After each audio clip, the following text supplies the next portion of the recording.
Welcome. Today's guest is John Lawson, international speaker, marketing consultant, and fantastic man about town. John, thank you so much for being on the show today. Thanks, man. This is kind of cool. Thank you. We're glad to have you, and I'm so glad to get to share your story because it's such an inspiring and motivating story, and I think that a lot of people can really connect with it. That would be interesting. Let's hope. Let's hope. Let's right? at least That's one, hope, right? Everyone. Exactly. My mom will love it. Your mom will love Exactly. it. I love your mom. She's awesome. All right, let's start with back in the olden days when you were chiseling your eBay listing on a stone tablet. True. How did that go? How did you get started? You know, so it was probably 2000, 2001 when I actually got started. And what had happened was I was doing a house flip. That was like the cool thing to do. Everybody, like today, FBA is the thing. Back in 2000, everybody's telling you to flip a house. And, you know, now that industry has matured, but this is when everybody thought that they could do it. And so I went and I bought the house, and I was working a job. So I had a partner that had brought this opportunity to me, and he needed a credit signer. So I ended up signing for the house. But his job was to flip the house and all that, do all the work, and then we'd split the money. Well, long story short, you know, that house never flipped. I got stuck with the mortgage, and he left the closing table with $10,000, and you know, but I was forced to make monthly payments on this thing or lose my shirt, and basically I was at the crux of losing my shirt and going bankrupt. I filled out the bankruptcy papers, and I was going to turn that back into that attorney. And at the in the interim during this process, somebody told me, "Hey, you know, you could sell stuff on eBay," and I was like, "Like what? You know, just the stuff around your house." And so I started selling stuff around my house. Basically, I started with books and used books that I weren't using anymore. I was in an IT background, so a lot of the IT books had value. You know, you'd spend $60, $70 on these Ogilvies and big, thick, you know, learn how to code stuff. And they still had value. So I started selling that, and that became my catalyst for being able to get out of the bankruptcy. So after I ran out of the books, I started what today has a term, but I was doing this in 2001 called retail arbitrage. And for, you know, people that are into retail today, what we did back in the day was incredible, you know, because I've heard stories. I mean, you guys would, I mean, you could get stuff for free and sell it, right? Yeah, I was the free guy. We would literally, I remember on Sunday mornings, we'd sit at Waffle House. This was our routine. Sunday mornings, we'd go to Waffle House and we'd get this dead tree. It was called a newspaper, right? And we'd have to What go is that through again? it. A newspaper? Right? Was that like on a... It was on like a dead tree. Yeah. Yeah, we put ink on dead trees. But so I went and we'd get the Sunday Circular. And this is when Staples, Office Max, Office Depot, and the others were really in competition. I mean, most of them are out of business today, you know, or they've merged all into one. But they were all trying to become the next big office supply stores. And they would have free after rebate offers. And I remember the first thing that we ever did were free after rebate CDs, which, you know. Okay, like the blank ones? Yeah, right. So you remember CDs. I know CDs. I was thinking you were going to say floppy disks. No, it was a little bit later. But it was remember when those we big, first got, the big floppy disks? Yeah, the 3 1/4, 3 1/4? I had the 5-inch ones, 5 right? inch, yeah. That's crazy. So we were more modern than than that. You had blank CDs. Yeah. We had the blank CDs, and they would give these towers, like of 100 or 500, and they would give them away free after rebate. So it was just to be like a doorbuster to get you in the store. And so we had, you know, because we live in Atlanta, so we had a map of all of those stores around 285, and our Sunday would be go to Waffle House, figure out what we're going to hit, then go on the outer loop and hit all of the stores and get as many free after rebate products as we could, and then break them apart and sell them on eBay. And it was And it didn't matter, because when you do rebates, usually you have to like cut out the barcode or whatever. You did. But see, we were repackaging. because nobody wanted a whole. Most people didn't want a whole stack. Most people needed 10. I'm doing so. You know what I'm saying? So we figured we could just break it up for people, and so we would sell them 10, 15, 25 packs, but we would get the big 100 and 500 packs. And and I was bad, and I'm still bad at collecting rebates. But my partner was really good at that. So that was his job, and my job was to find the deals and to make the listings. Okay. So that's how I got started. That's how you got started, flipping CDs. Flipping CDs. And then didn't you move into printers? Yeah, I mean, after the next free after rebate thing was printers. So, I mean, printers, and printers and printer dealers are just like regular, like drug dealers. So they give you the first hit free. And that's because the ink is really where the business is. Right. And so they would give you the free after rebate printer so that you would ultimately become a customer of their inks. So we would get the box of the free after rebate printer, and we would open the box, and because the value was really in the inks. So we would open the box, take the starter cartridges of inks out, and reseal the box, and sell the printer, and then sell the ink separately. But we would list the printer as new, open box, no inks included. And, again, this is free stuff. And I mean, the printers usually would go, they were like $70 printers at the time, right? We'd probably sell them for like $40. And then we'd sell the ink for another 20. So we'd probably capture like $60 back. Then we get the rebate back. So it was $60 just totally free. And I mean, we were selling them. They would just go so fast because, I mean, most people, to get a product that low of price that was brand new in box, even though it was an open box special, and that's what I used to call it. And then we used to just sell them like crazy. So I remember we had taken a vacation, and I had prepaid for the vacation. Sometimes, you prepay, and then, I was going broke, but I had this beautiful vacation set up, so we had to go. We go on vacation. I remember I filled out the papers, and I was like, I'm going. I had an appointment to do that the next week when I got back to go to turn the papers in. And while we were on vacation, I wanted to say my phone was blowing up. It couldn't have been my phone. Was it a laptop? We had laptops back in the day. We had laptops back in the dark ages. But it seems like I remember something. I was like, dude, we just sold one. Oh, we sold another one. I can't remember how we used to check. Right. Or email maybe, yeah. Yeah, it might have been email. It's just, I can't remember. But I do remember making sure before I got on the island where we were going, where all the coffee shops were so that I could get, because, back in the day, the coffee shop was the computer store, so you can go sit at a computer, drink coffee. So I knew where that was so we could keep our eBay business going if we had questions to answer every day, all that kind of stuff. Yeah, good memories. Good memories. Good memories. So I would love it if you would share a little bit of your pre-story, because you really, from the very beginning, pulled yourself up from difficulty. I mean, nobody ever handed you things on a silver platter. Are you kidding me? Please. And how you got into the IT. Would you be willing to share that with your mother who's watching? Yeah. I mean, I don't think we had I wouldn't call myself like coming from the bottom. Right. I was born in the projects of New York City. My family was a hardworking family. My parents got divorced when I was about 12 or 13. That was very trying for us. My father ended up moving to Texas and had a pretty good job with the airlines that's why he moved, and so that got us out of that project thing. I think one of the things I never understood, or my parents never let me understand, was that we were not as well off as anybody else. Never. Matter of fact, my father was very, very assuring for me to let me know that I was as good as anybody else. You're talking about the 60s, 70s, there was this Black Power movement, whatever you want to call it.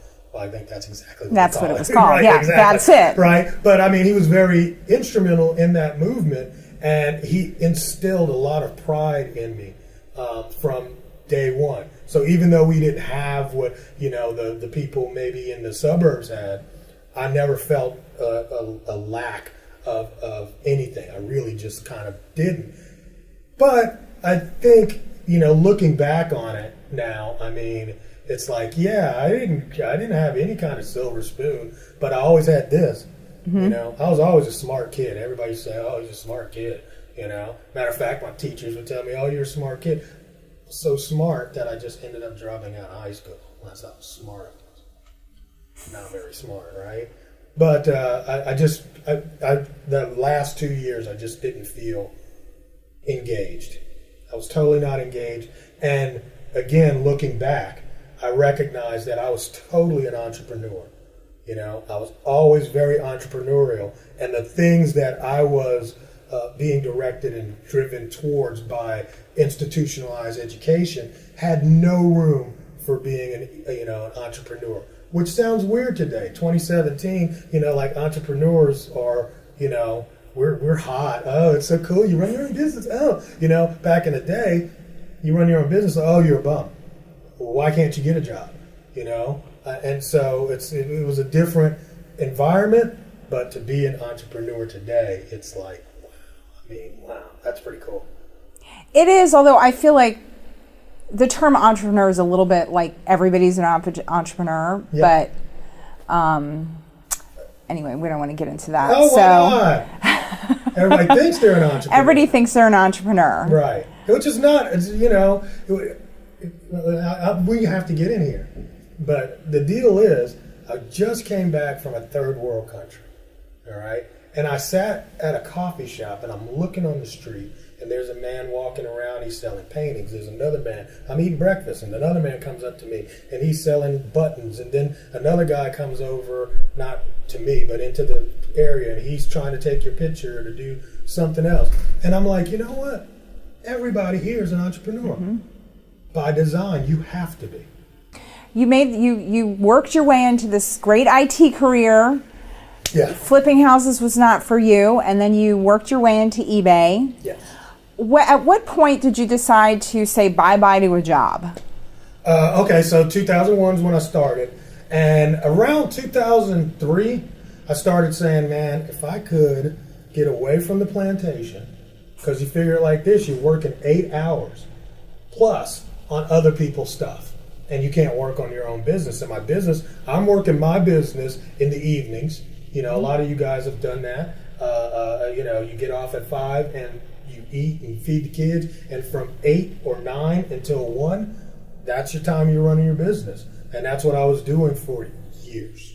And at some point I was like, dude, what if I just had 8 more hours and focused in on this business? It could be something.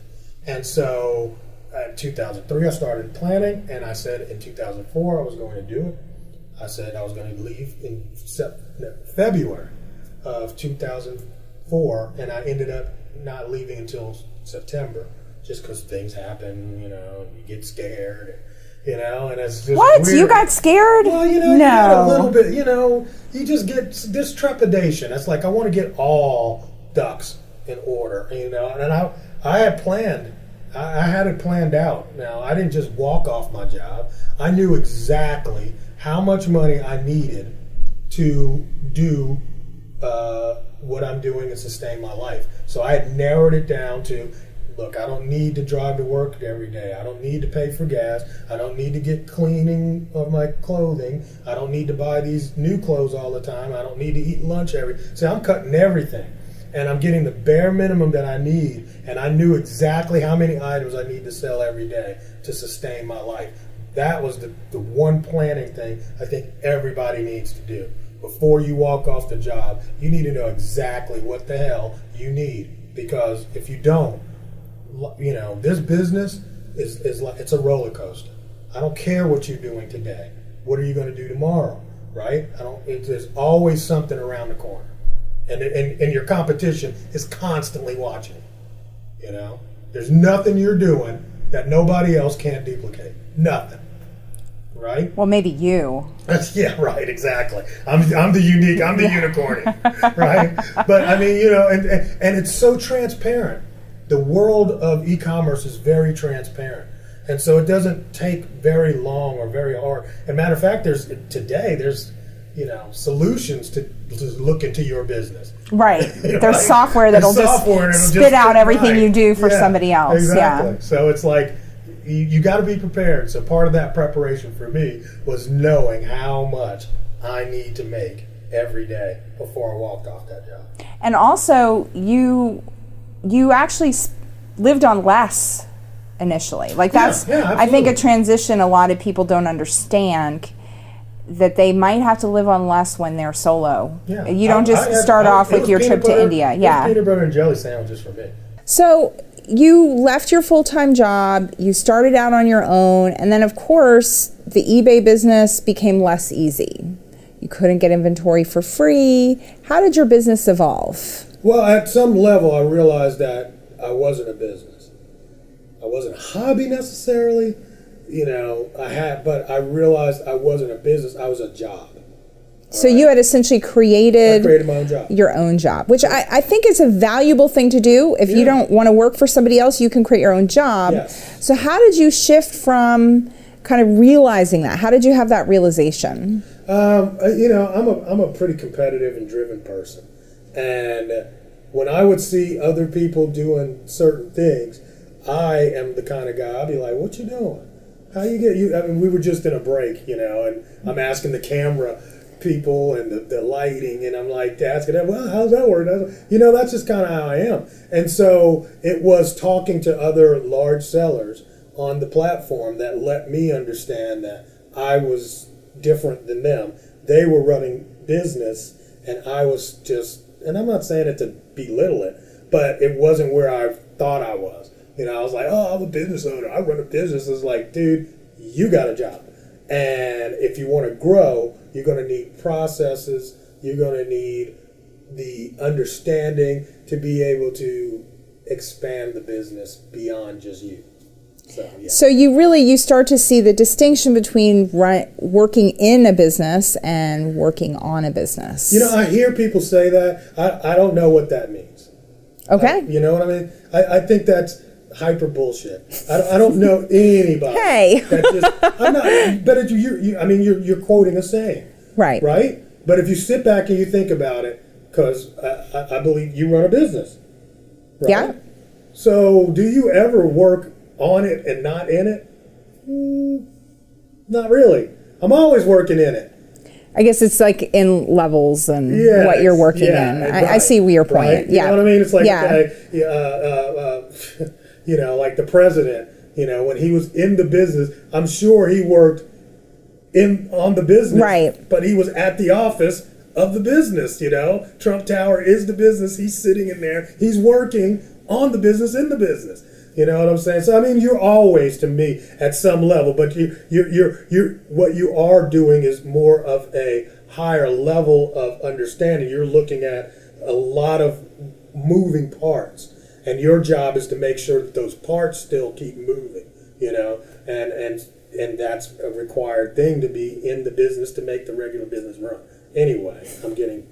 So did you feel like you could sort of scale your eBay business, or did you bring in Amazon, or because you had your own website too, right? I mean, you really explored all the e-com stuff. People are like, well, should multiple marketplaces, having your own site. You did all that. Yeah, I always had a philosophy of, and I equate it to lakes and streams. All right, lakes, streams, and rivers. Right. So rivers or streams feed rivers, and rivers feed lakes. And so I knew we needed multiple streams of incomes, and those streams can be very, very small, or much smaller than a big river. So I was always about making multiple streams that would make me money, because as one thing would fall off, there was always something else to fall back on. And I think that was just a philosophy that I've always had, especially after losing the house thing and thinking that was going to be the it. So when I was moving, I was getting some tools to help me run my eBay store, which was a Channel Advisor.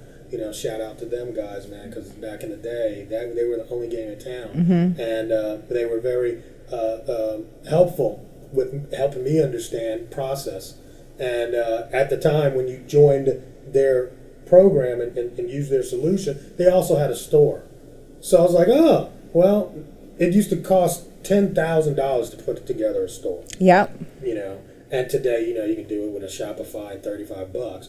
But I mean, literally, it was like 10 grand. But they gave you the store. So I was like, well, I got a store now, and I started putting my product in the store, which was all about brand building, because you didn't just. I wanted to have a brand, and so right. That was part of what I was doing. And then I got to the point where we were, in the top tier of eBay sellers. That's where the Platinum Power Seller thing comes from. And when Amazon, this little fledgling, system, wanted to start their third-party seller platform, they came to us, the top-tiered eBay people, and asked us to beta test it. So I was one of the beta testers of the Amazon platform, and that was just another stream for me, So that's why I had so many things out there, is just because I was trying to duplicate that brand across multiple platforms. So Amazon came to you, and you decided to try their platform out. Did it at any point eclipse eBay, or was it always just an extra stream? Not for years. Not for years. And I never took it. I didn't take it seriously for many of the years, because Amazon's system and the way you were doing things were totally different than eBay. eBay was an auction platform. Right. All right. And the way you would, I wouldn't say manipulate, but the way you manipulate that system was to literally run as many auctions as possible so that your item would be at the top of the listing. If you think about in the Amazon world, we have a buy box. To be in the buy box, you have to have the best price, you have to have the best service, and the blah, blah, blah, all these factors. On eBay at the time, there was no other factor other than your listing was about to end. Okay. All right? So if you wanted your stuff to be at the top, the more times you run in a day, the more times it would go to the top. Right? So that system versus this static buy box thing was so different. And there wasn't it's still not a real one-to-one correlation with, product descriptions, what do you call those things? Listings. Well, no, the tags that you have to have. Oh, like keywords. Yeah. I mean, just where everything goes. Right. It's not a one-to-one. So when they came to us, it was very laborious to take all of this inventory from one and put it on the other. Now, they gave us some assistance, but it wasn't going to do thousands and thousands of listings. It was really just to get us started, how you do it. And so I didn't take it totally seriously. Then eBay took the competition of Amazon pretty seriously, so much, in fact, that they totally did a 360 on their core business model, and they went from an auction site to a fixed price listing site that was very similar to Amazon. Once that happened, the processes that I had in place were no longer relevant. So now we would start seeing, this and other things would put pressure on pricing, would put pressure on our competition. It was growing, and all these things were taking in, market share from us. So I was like, okay, let's start really looking at Amazon, and I started shopping for Amazon, sourcing for Amazon. I knew Amazon needed a different type of product, and so I started sourcing for Amazon, started taking it seriously.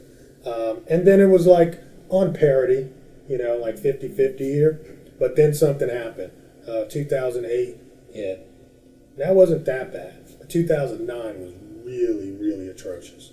And in the e-commerce, in the world, our world at least, the American world, that was just, a bad year, And that made me really start trimming things. And I started looking at where the best bang for the buck was. And I started absolutely started focusing on Amazon. And that's how it ended up where Amazon became the top and eBay's kind of like a little bit of like, Yeah. we'll get to it again when we've got enough time. So one of the things I think you said that's really interesting is that when you adapted from one marketplace to another, it wasn't just a simple, oh, well, I'll sell it here and I'll sell it there. Each marketplace really has its own personality, its own customer, and a lot of times its own product. Yeah. And so whenever you're adding a new marketplace, it's not just a question of, it'd be nice if we could just put all our stuff on every marketplace, but you really have to understand Jet, you have to understand Walmart, you have to understand Swap, all these different marketplaces. Yeah. So how do you, and now with social media, how do you feel like you've adapted to just kind of each new level of learning? Well, I mean, well, I mean, because I'm trying to go through this because I'm not an active seller necessarily today. I mean, right. I'm kind of like the industry guy, and I'm trying to put myself back into those shoes. And I had this thing about multiplication by zero. Okay, multiplication by zero, no matter what the number is, equals zero. Right? So it's like if you're not successful on one platform, adding a second platform is kind of multiplication by zero to me. You haven't successfully done one platform. If you're on eBay and you've just maxed out, I mean, it's like, dude, this is as much market share as I'm going to be able to take. And we've done everything to get as many people, and we've optimized, that's when, in my opinion, you start looking for something else. Just because something else popped up, and people come and tell you, oh, dude, you ain't on that. Oh, we making so much money. I don't care. You've already invested your time and experience in this marketplace. Make sure you milk it, because that's the one you know. It's better the devil you know than the one you don't. Right. Because sometimes we get into the shiny object syndrome. Mm-hmm. And all of a sudden we start putting all of our attention to something just because it's new and there's opportunity there. And we let the thing that actually got us here rot, and that's not a good thing. So I don't remember what the question was. So master where you're now before you try to add on to it. I'm not saying don't try to add, but make sure that mastery is your purpose. Don't be a master of jumping from place to place. Right. How about that? There you go. One of the things I think that people struggle with, that I hear people struggle with, is kind of like you said, you created a job yourself, you wanted to turn it into a business, and then you get to a point where you realize you want more. And I know for you in this journey was where you wanted to be teaching and sharing with people and speaking, and still staying relevant. That's what people think. So that's not what happened. No. Not at all. Not at all. I've always there's a reason why in this interview people are like really engaged. It's because that's my talent. I mean, I don't know what it is. I don't know where it came from, but I've always had it. I've always been a speaker. In high school I was the MC. I was a rapper. I would go to the parties. Oh, that's so cute. Yeah, it was cute. It was just cute. I saw videos. I mean, I don't imagine you thought it was cute at the time, but it sounds adorable. Serious. Yes. Right? I mean, I did that. I've had my leadership kind of, role with youth, where I would speak in front of those kind of audiences. So I've been I'm pretty well honed at being able to capture an audience from stage. I've just been able to do that forever, and but I didn't pursue this. One day there was a conference coming, to Atlanta, and so when I heard that they were organizing, I was like, hey, you need anybody to run around and do some stuff? I live here. And then, as a matter of fact, Brandon Dubsky, he was the one that used to do the Pisa organization, and I wanted to be a part of it. And Pisa was the professional eBay seller. It was top tier, and I wanted to be a part. So how do you do that? You just find the area where you can be of assistance, usually to low level, and hang out. So I was doing all that, and me and Brandon were in discussion, and he's like, go look at the hotel, blah, blah, blah. And I was like, yeah, it looks good, blah, blah, blah. Right? So I did all this groundwork for it, and my whole purpose really was so that I could speak. All right? I wanted to speak on stage because I thought after doing a whole lot of educational stuff inside of their chat rooms and chat boards that I really wanted to, I had something to say. So I'll never forget this, dude. So Brandon tells me on the phone, he's like, dude, you've done a great job, man. We'd really like you to participate. So I'm like, here it comes, here it comes. He's like, so I think you would be good as a host for a panel session. And it was just like, a host for a panel session? But I'm the star. I wanted a slot, But so this is the stupidest thing. And so I was like, okay, you know what I'm going to do? I'm going to put some slides in first. So since I'm the host, I'll say, hey, before we get to the panel, I want to just show you a couple of things, right? You never know who's in the room. You never know who's in the room. And sitting in the audience when I was doing that presentation was a guy, Phil Lay, who does Retail Global. He heard me, and he came up to me afterwards and said, dude, you're coming to Australia. And he put me on stage in Australia, and that was the beginning of the career. Yeah. That was the catalyst that just jumped me off. Spark. Okay, so anyway, that's how that happened. But to the point was, I've been training for this for a long time. I've just spoke a lot back in the day. I also love how you just relentlessly pursued your dream. You were like, this is it. This is my moment. And sometimes I think people, they don't want to step outside the bounds. And I know that I faced that challenge, and I love how you did you had your minute, and you're like, I'm going to show them who I am. Yeah. And you did that, and it was good for you. Yeah, well, it's good for anybody. Yeah. If you get out there and you fall flat on your face, guess what? You're learning how to walk. That's how we learn how to walk. By getting out there and falling down. And whether I was going to fall or walk, it was just going to happen. And I think that's what we all have to learn. We do this with our children, right? You see them, they're crawling, and one day they walk over to the coffee table and they pull themselves up and they take a step, and you're like, oh my God, and then they fall. Does mommy run over there and say, okay, we can't let him do that again. No walking for you. No walking for right. you, right? But that's what we kind of do with our dreams sometimes. It's like, no, that's just the process of how to get here. And so, I had a lot of, crazy, and still do, crazy times where it just doesn't work, or, but it's all the process of learning and maturing and finding what you want to be and what fits for you. Cool. Great. Whatever.